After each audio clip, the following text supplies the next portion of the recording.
ইসরায়েলের দখলকৃত পশ্চিম তীরে আবারও তাণ্ডব শুরু করেছে আইডিএফ। শুক্রবার স্থানীয়দের সাথে সংঘর্ষকে কেন্দ্র করে হামলা জোরদারের ঘোষণা দেয় তেল আবিব।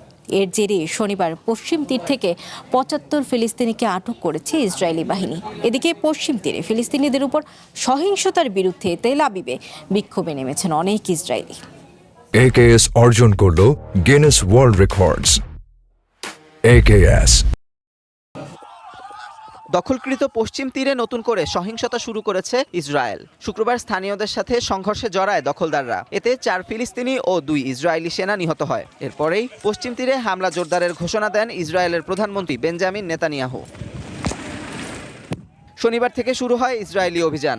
এ সময় পশ্চিম তীরে প্রবেশের একাধিক পথ বন্ধ করে দেয় তারা। ফিলিস্তিনি ও সাংবাদিকদের ওপর টিয়ার গ্যাস নিক্ষেপ করে। সংবাদ মাধ্যম আনাদোলু এজেন্সি সূত্র বলছে, শনিবার প্রায় ২২টি এলাকায় ইসরায়েলি সেনা অভিযান চালায়। এতে ৭৫ ফিলিস্তিনিকে আটক করা হয়। আহত হয় অন্তত ৮ জন। এদিকে পশ্চিম তীরে ৭৬৩টি নতুন বসতি স্থাপনের ঘোষণা দিয়েছেন ইসরায়েলের অর্থমন্ত্রী বেজালাল স্মোট্রিচ। সেখানকার নাবালুস এলাকার এলি অঞ্চলে এসব বসতি নির্মাণ করা হবে বলে জানান তিনি।